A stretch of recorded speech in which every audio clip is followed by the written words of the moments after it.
Lideramos el camino de la opinión pública y buscamos que la cultura del debate alcance consensos y soluciones a los problemas de nuestro país.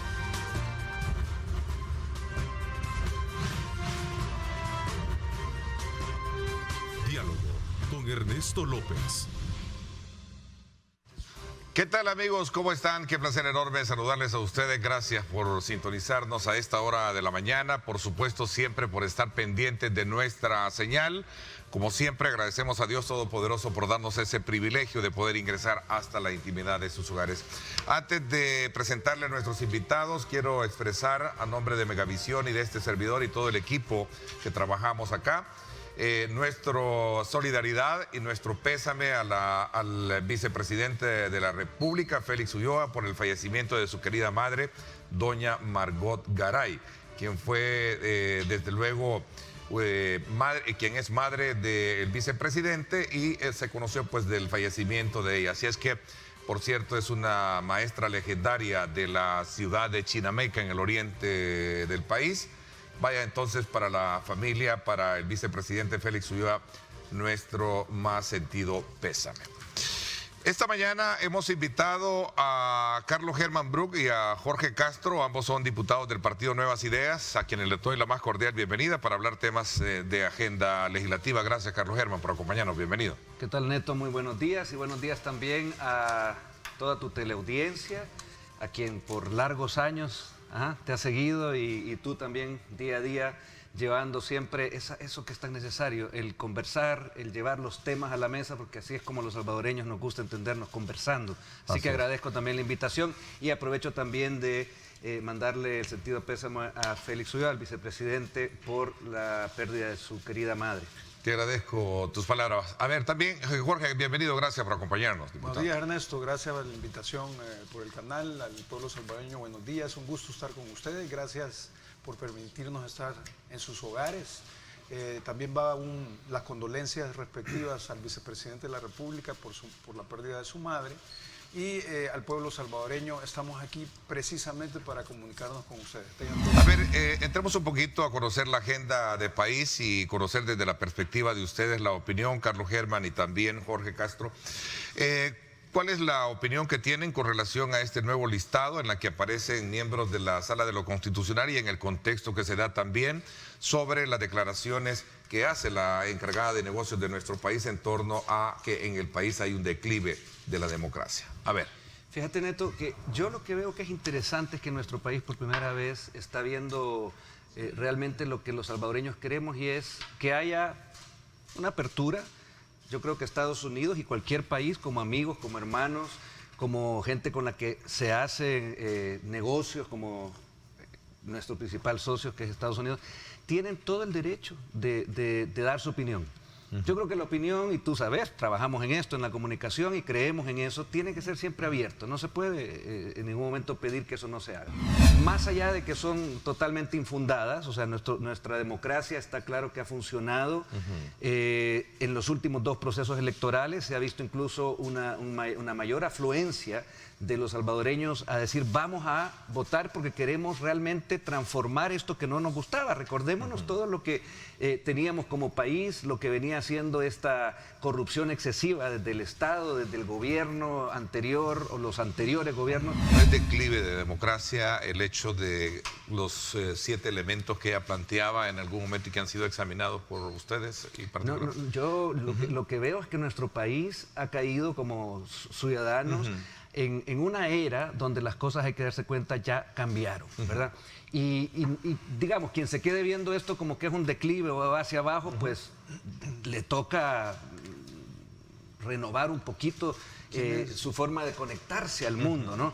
Sino que hay que ver que realmente lo que está diciendo el pueblo salvadoreño es: queremos un país como lo vemos allá afuera, como los mismos hermanos lejanos dicen, ¿y por qué no podemos que aquel país que nos arrojó, que nos mandó para acá, por la guerra, por la violencia, por la corrupción, por ese caos que dejaron antes, ¿por qué no podemos ahora que nuestro país, nuestros familiares, vivan como nosotros vemos que el mundo fluye? La comunicación, el internet, la tecnología nos está llevando a una era, y ya estamos en ella hace tiempo. El mundo está insertado en esta era desde que cayeron las cortinas de hierro y todos esos sistemas que ya no funcionaron, se quedaron, pero hace 20 años atrás. Aquí se le siguió pues engañando al pueblo, se le siguió, y ese pueblo ahora despierta y dice, ya no queremos eso, lo vamos a cambiar. Y eso precisamente es lo que en quienes se han quedado pegados en un pasado no les ha gustado, de que nuestro país, que antes pues por los malos gobernantes que tenían se sometían a dinero, se sometían a, muchas veces era nada más una genuflexia que había por parte de los políticos, politiqueros le llamo yo, vos sabés, anteriores. Pues ahora eso ya no es así. Nosotros estamos aquí construyendo con los salvadoreños una nueva realidad de país, y eso nos tiene lleno de orgullo, y hay que verlo con todo lo positivo que eso puede traer para el país. Nosotros respetamos, como dijo Carlos, las posturas y los comunicados del gobierno de los Estados Unidos. Siempre ha sido pues un aliado, y nosotros históricamente lo hemos respetado. Pero vaya, ella hablaba de una pérdida de la democracia, por ejemplo. Bueno, nosotros aquí precisamente abordamos el tema de la democracia. ¿Por qué lo que está ocurriendo aquí es democrático? Bueno, nosotros estamos ejerciendo una representación. ¿De quién? Del pueblo salvadoreño. Él, en su poder soberano, nos eligió precisamente para que lo representáramos. Si tú ves, ella, por ejemplo, cuando viene a nuestro país y expresa una posición, está ejerciendo una representación también. ¿De quién? De los estadounidenses. Nosotros también al mismo tiempo ejercemos una representación. ¿En dónde? Como diputados. En el momento que votamos, en el momento que empujamos dentro del marco legal, precisamente acciones que determinan y cambian el rumbo de un país. Estamos decidiendo por quién, por el pueblo salvadoreño. Ahora, sí, yo expresé que el listado es una postura política, valedera, porque es un gobierno que está tomando una postura política, no es vinculante con nosotros, porque no está dentro de un proceso judicial o dentro del marco legal salvadoreño. Pero además de eso, el listado es la recopilación de pensamientos políticos nacionales de los diferentes sectores, y además de eso, una recopilación directa de posturas de prensa y de noticias. ¿Cómo tú te explicas que dentro de ese listado no haya funcionarios que dentro del proceso judicial salvadoreño ya se demostró que robaron millones, o que violentaron normativas, o que eligieron, por ejemplo, fiscales que estaban vinculados directamente a partidos políticos, como es el caso del fiscal que quitamos? ¿Cómo, por ejemplo, no están los magistrados que quitamos, que modularon sentencias, que le prohibieron al presidente vetar cuando es una facultad constitucional? Entonces entendemos que no hay actores que ya está demostrado dentro de la estructura nacional legal que violentaron el esquema, que no fueron democráticos. Entonces llamar todas estas acciones no democráticas realmente es no entender, y lo digo bajo mi criterio, no entender que estamos ejerciendo una representación directa del pueblo. Estados Unidos incluye a estos 5 magistrados de la Corte Suprema de Justicia, precisamente basados también bajo la crítica, digamos, o la mirada o condena, si lo queremos ver así, de la destitución que en este caso la legislatura de ustedes hizo de los anteriores magistrados. Sí, bueno, eso es dentro del marco legal totalmente. Pero si tú ves, por ejemplo, el listado, si es en base a las destituciones, si es en base a todo esto que se ha hecho de quitar al fiscal, en el listado no hay ningún diputado. Pero las decisiones han sido tomadas por los diputados. Cuando tú ves que dentro del listado se encuentra, por ejemplo, los magistrados, pero esos magistrados los elegimos nosotros, los diputados. Entonces, ¿por qué incluyes tú a los elegidos y no incluyes a quienes elegimos? Y con esto no es que esté pidiendo yo que nos coloquen, pues, pero es parte del análisis, es parte realmente de la formalidad del proceso. Los salvadoreños en mayoría no apoyamos nunca, que yo recuerde, y sobre todo los de nuestra generación, que un grupo armado viniera y quisiera tomarse el poder, como hizo el FMLN, y nos tuvieran en una guerra durante 12 años, que al final hicieron un chapandón y un negocito entre ellos, ¿verdad? Porque ahí sabemos que 12 años, pues tampoco, para mí no hay ni un día de guerra que valga. Pero nosotros sí llegamos de la manera democrática a decir, no queremos aquello. Y de esa misma manera, y cumpliendo todo lo que nuestra ley, nuestra Constitución define, hemos hecho esto. Entonces, yo puedo entender que a manera personal a la señora Maines no le guste. Eso, como decía al principio, tiene el derecho a decirlo. Lo que pasa, y aquí pues haciendo énfasis en lo que mencionaba Jorge, es que ella está representando al pueblo norteamericano. Y si tú ves, y si tú hablas parte del pueblo norteamericano, ¿no?, son 3 millones de salvadoreños residentes allá, que hacen un trabajo muy importante, que además son votantes allá. Hay un elemento dentro de los 7 puntos planteados en los cuales pareciera ser que no están de acuerdo con decisiones tomadas en la Asamblea Legislativa, decisiones tomadas en la Sala de lo Constitucional con respecto al tema de la reelección presidencial. Vaya, pero ese tema de la reelección, es que yo creo que lo responsable aquí es realmente analizar la normativa. Cuando tú agarras la postura, en este caso ellos agarran una postura que tiene una vinculación, tiene varias aristas, pero yo creo que lo responsable es porque digo, las leyes son diferentes en cada país. Si yo quiero analizar una postura en un país, en Francia, por ejemplo, lo responsable es que yo analice la normativa aplicable. Pero cuando tú analizas, por ejemplo, el artículo constitucional que permite una reelección y haces un análisis estrictamente jurídico, entiendes la viabilidad. Entonces a mí me parece que a veces las posturas que toman ellos, y lo digo con todo respeto, pareciera que no están analizadas a profundidad dentro del marco normativo salvadoreño. Yo lo que veo es que la señora Maines no se ha sentado, así como la invitación de Jorge y con todos nosotros, a hablar con la gente apropiada. Porque tenemos una... ¿Le gustaría reunirse a ustedes como bancada con ella? Es que podemos, si nosotros estamos para los salvadoreños y todo lo que les sirva a los salvadoreños, estamos abiertos a que funcione. Pero cuando vemos que ella se sienta con gente que no ha querido entender y aceptar la realidad democrática de nuestro país. ¿Y quiénes son? Yo decía, bueno, el Frente llegó y se mantuvo aventando balazos hasta que se sometió a Arena. Ahí lo compraron. Y los otros también.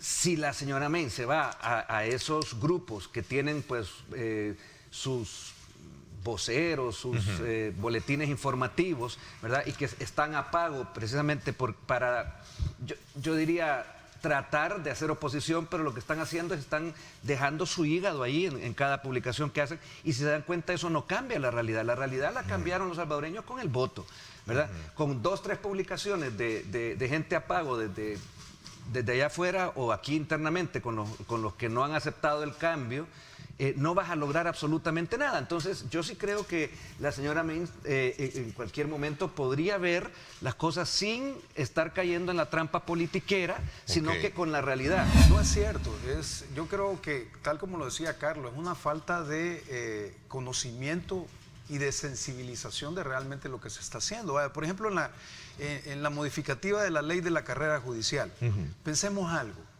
¿se pueden los diputados modificar? En esa representación que tenemos del pueblo, ¿podemos modificar leyes? Sí podemos. ¿Es legal? Sí es legal. ¿Dentro de la democracia ocurren estas cuestiones? Sí ocurren. Ahora, ¿cuál es la motivación? Bueno, la motivación, y la gente y los abogados que me escuchan saben perfectamente que el órgano judicial en su estructura organizativa, funcionalmente hablando, no han trabajado bien. Hay jueces que sí trabajan bien, pero ¿qué sucede? Ha habido categorías, y estas categorías violentan primeramente un principio jurídico, que es el principio de igualdad, pero además de eso estamos modificando una ley que tiene que ver con la carrera judicial, o sea, para que los jueces puedan ir creciendo profesionalmente como jueces. El 28 de febrero, a los salvadoreños se les preguntó, ¿ustedes quieren que sigan los mismos diputados y los mismos partidos haciendo leyes y revisando las que existen y creando pues todas aquellas que les sirvan? Y dijeron, no, esos no.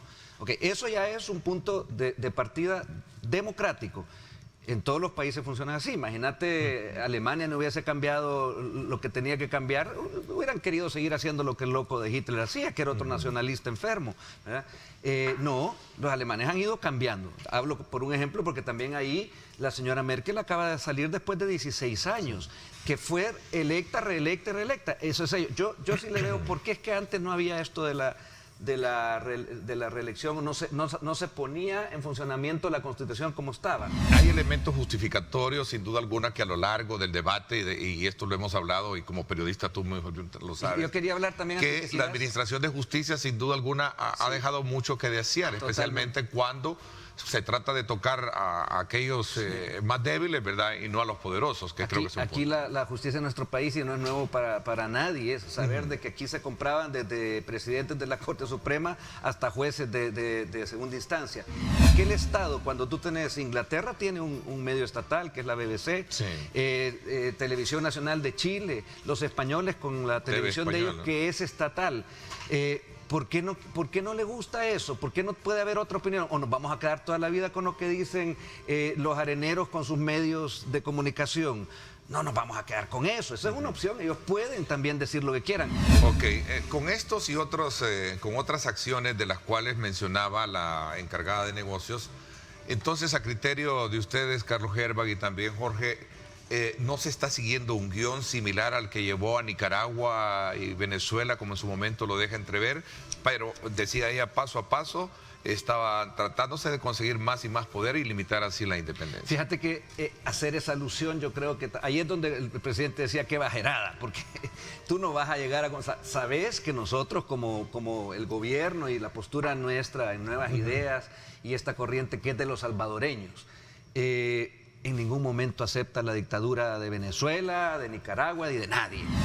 Pero tú querías decir algo. No, yo solamente decir cuál era el modelo al cual la señora May se refiere, a lo que había antes.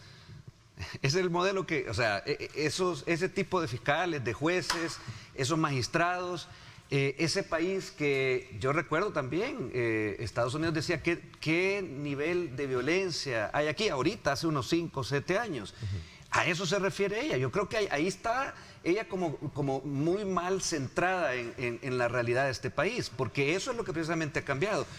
A ver, aprovecho un poco montarme en el contexto también de esa declaración con respecto a la aprobación que se hizo de los nuevos concejales del CNJ.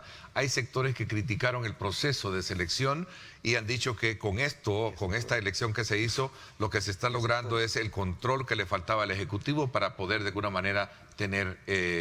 digamos, controlado todo el aparato estatal, ¿no? Yo le diría a esas personas directamente, a los que opinan eso, ¿desconocen ustedes que el listado del cual hemos escogido no lo hemos puesto nosotros, lo hemos recibido precisamente de todas las instituciones, de todas las universidades que han mandado y han postulado precisamente a estos candidatos? Y bajo la elección del CNJ precisamente, y este listado lo hemos recibido de el CNJ. Y se formuló mucho antes que esta nueva asamblea estuviera en funciones. Entonces, ¿qué es lo que ha hecho esta asamblea?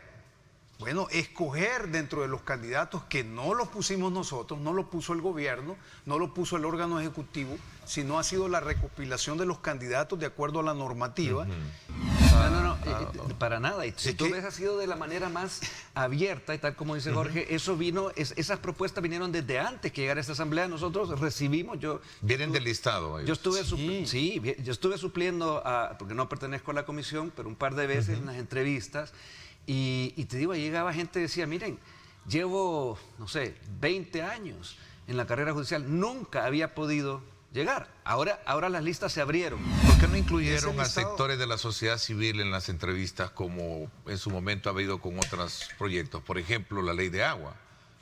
Porque este es un proceso, ¿verdad? Este es un proceso que se encuentra dentro de la normativa y dentro del reglamento interno de la Asamblea. ¿Qué es lo que sucede aquí?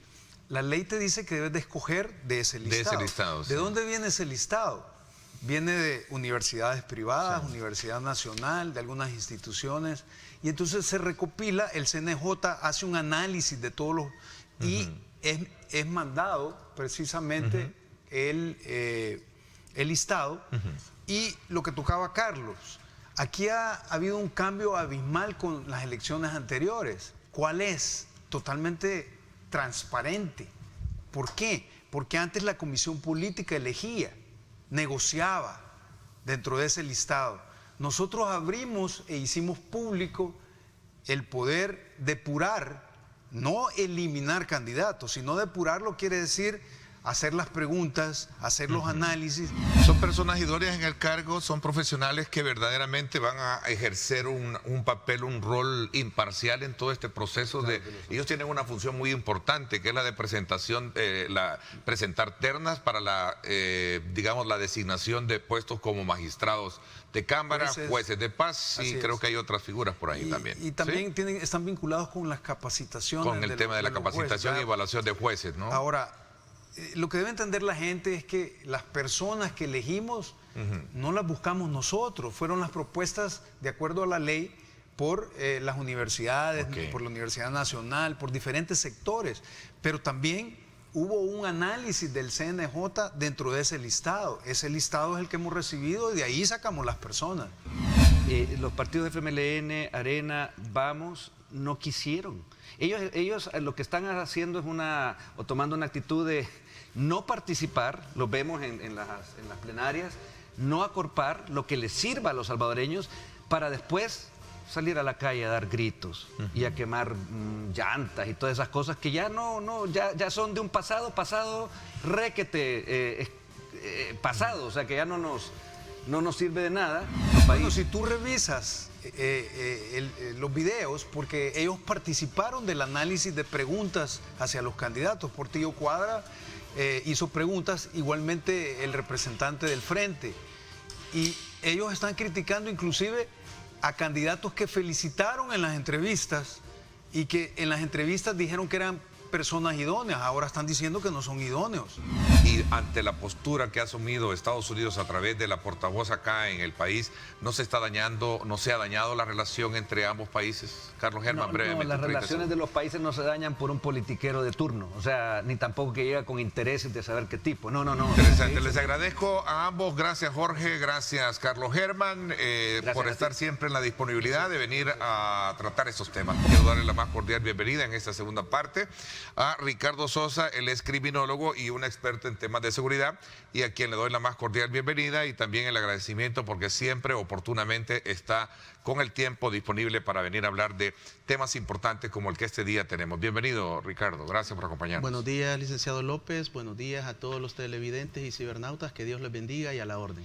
Desde tus análisis y tus estadísticas demuestran que agosto ha sido uno de los meses con menos homicidios. ¿Cuáles son, digamos, los factores que determinan este número?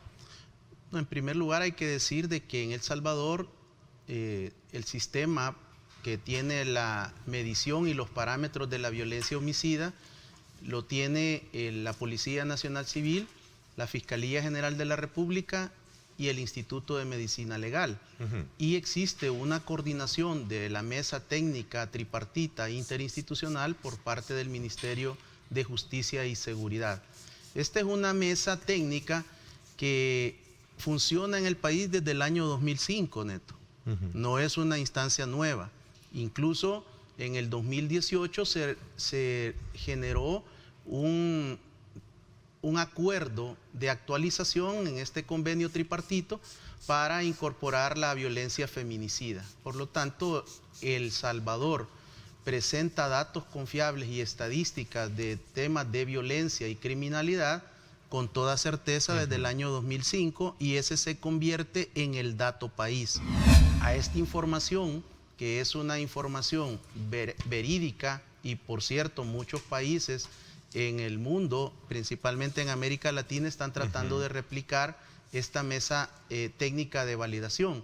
Lo que nos indica es que el mes de agosto del 2021 se registraron 53 homicidios durante todo el mes, para un promedio de 1.7 homicidios diarios en El Salvador. Y esto, Neto, es lo que define que agosto del 2021 derriba, destroza los mejores registros que ya tenía el país en los últimos 27 meses, 3 semanas, en cuanto a violencia homicida, y de acuerdo a la revisión de los datos estadísticos del presente siglo y del anterior, yo puedo asegurar que se convirtió en el mejor mes con menor registro de homicidios en El Salvador. ¿Cuáles son los factores que de alguna manera provocan pensar de que agosto es el mes con menos homicidios? ¿Qué factores? ¿Qué? ¿Funciona el plan? ¿Está bien articulado todos esos actores de los cuales hablábamos? Fiscalía, todo, medicina legal, etcétera, la policía. O realmente cuáles son de verdad aquellas figuras que contempla el plan, las que están dando el verdadero aporte de lo que estamos hablando, ¿no? Desde mi punto de vista es la estrategia denominada Plan Control Territorial, y aquí hay que destacar también el lanzamiento de la fase 4 de la estrategia denominada Incursión. Es innegable la quebradura de la línea que traía una clara tendencia a la baja hasta el 18 de julio, y con la incorporación de la fase 4 incluso hemos tenido un mayor quiebre de violencia homicida y de otros delitos de alto impacto o delitos de eficacia como son conocidos. Hay otros valores periféricos que al sumarlos al análisis aportan. En el caso del denominado triángulo de la muerte o triángulo del crimen, en los últimos 10 años estaba conformado por en los municipios de Soyapango, Ilopango y San Martín. En agosto, licenciado, los 3 municipios registran 0 homicidios, algo que realmente era impensable tan solo en la administración anterior, para no hablar de 30 años. Ok, digamos la polémica o el debate sobre si es que verdaderamente lo que no existe son muertos, pero sí desaparecidos. Ese es un elemento que lo dejé planteado y ponía el caso de estos hermanos como tal, Ricardo. Sí, hemos desarrollado en otros programas temas y programas completos al tema de la desaparición forzada de personas y desaparición de personas cometida por particular. Hay que decirlo, algunos medios cometen el error de establecer cifras confundiendo la desaparición, el delito de desaparición forzada con el delito de desaparición de persona cometida por particular, que ya es la reforma que existe en el Código Penal, artículo 148A. Usualmente cuando existe la desaparición de persona, primero ocurre una privación de la libertad. Nadie existe la desaparición de persona también que existe de manera voluntaria. Ahora, para este análisis establezcamos el 1 de junio del 2019 el promedio de denuncias de personas diarias desaparecidas, tanto en sede fiscal como policial, era de 9.2 al 31 de mayo del 2019.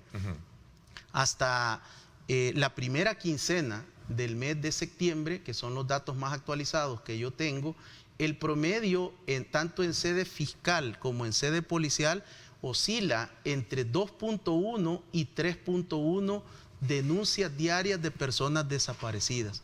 Podemos observar que existe una disminución considerable en las denuncias diarias. Ahora, dentro de la investigación de los desaparecidos de la actualidad, que yo he podido estudiar desde el 1 de enero del 2010 a la fecha, yo quiero expresarle que no existe evidencia estadística y criminológica que cuando disminuyen los homicidios, aumentan los desaparecidos.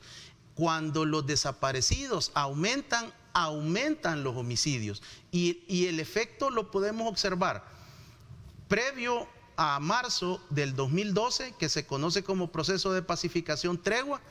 Durante los 15 meses que duró el proceso de tregua del gobierno del expresidente Mauricio Funes con el crimen organizado, posterior a la tregua, cuando entra el gobierno del expresidente Salvador Sánchez Serén, y en la actualidad. Luego del año 2015, que fue el año más violento de nuestros 200 años de república, inicia el año 2016 con promedios de 700 homicidios mensuales. Luego llegamos a abril del 2016 con la que es conocida ahora como masacre de Opico, que ubica al ex fiscal general de la República, Douglas Meléndez, en la escena y dice: es necesario tomar medidas extraordinarias. Finalmente se toma la decisión como Estado de acuerpar las denominadas medidas extraordinarias para la seguridad. En ese momento ya se venían muchas protestas de parte de movimientos organizados y no organizados al interior de la corporación policial, que reclamaban botas, reparación de armas, que se les asignara la carga básica de la munición, que se les mejorara las condiciones en los puestos policiales, en las delegaciones, que se les ayudara con el tema de los ascensos, que no se les atrasara el bono y otros beneficios que tiene como el régimen alimenticio de nuestros policías. Pese al tema de la concepción que tienen algunos promotores de derechos humanos, que dicen que la Fuerza Armada no puede andar haciendo tareas de seguridad pública como inmensamente se ve hoy en día. Lo que sucede, licenciado, es de que la Fuerza Armada se encuentra en tareas de apoyo a la seguridad pública desde 1993. El país, los tomadores de decisión, la clase política, los grupos fácticos de poder desconfiaron de nuestra policía y no la fortalecieron desde su nacimiento en agosto de 1992. A menos de un año autorizan la salida de la Fuerza Armada en apoyo a las tareas de seguridad pública. Y desde entonces, licenciado, la Fuerza Armada está en la calle. Hoy en este nuevo escenario en el que nos encontramos políticamente, Ricardo, ¿cómo tú examinas y cuál es tu expectativa de lo que puede venir por delante con, digamos, con esta metamorfosis que se está generando alrededor de los administradores de justicia, con estos decretos que incluso van a separar a algunos jueces que han estado al frente de estos tribunales? Con la firma de los acuerdos de paz se depuraron los extintos cuerpos de seguridad, que eran como los que se venían solicitando que se depuraran previo al conflicto armado. Posterior a los 12 años de conflicto, se hace una depuración, desaparecen estos cuerpos de seguridad, nace la Policía Nacional Civil y la Fuerza Armada continúa en su labor constitucional. Yo lo que observo es que durante todos estos años la Policía Nacional Civil se ha depurado, ha iniciado procesos de depuración de manera constante en sus 29 años. La Fuerza Armada ha tenido procesos de depuración también en estos 29 años posterior al acuerdo de paz. En lo particular, yo he participado en al menos 3 o 4 instancias de mesas de seguridad en el país y siempre el componente número 1, licenciado, ha sido la depuración del sistema judicial con una serie de propuestas, con una serie de recomendaciones que nunca se atendieron. Por lo tanto, ante la falta de actuación de las diferentes cortes plenas de la Corte Suprema de Justicia en el siglo pasado y en el actual, surge este decreto que lo he estudiado y lo he revisado, y en ninguno de sus articulados establece todas las premisas que mediáticamente se están hablando sobre el tema de esta depuración. Bueno, son las 7:57, el tiempo terminó. Quiero agradecerte, Ricardo, que nos hayas acompañado y que nos hayas dado un vistazo precisamente para conocer el comportamiento de cómo va este problema, este fenómeno social que sin duda alguna es motivo también de atención para poder saber cómo está el país y cómo avanza en esta materia. Gracias por habernos acompañado. Muchas gracias, licenciado, por la invitación, y este listón amarillo representa y conmemora la prevención del suicidio a nivel mundial durante el mes de septiembre. Okay. Es importante que abrace la vida. El suicidio no soluciona ni solventa sus problemas. Necesita buscar ayuda, una escucha activa, y para eso existen instancias en el país para atender los problemas de salud mental. Que Dios les bendiga. Muchísimas gracias, Ricardo, y es un tema que también se nos quedó pendiente. Más adelante vamos a tener tiempo para poderlo hablar, porque hay causales y hay estadísticas que reflejan que sí, con todo eso de la pandemia, los estados de depresión y todo eso, han impactado muchísimo. Así es que voy a quedar pendiente con esto. Por mi parte, esto es todo por hoy. Pásenla bien y, como siempre, recuerden lo más importante: amar a Dios sobre todas las cosas. Lideramos el camino de la opinión pública y buscamos que la cultura del debate alcance consensos y soluciones a los problemas de nuestro país.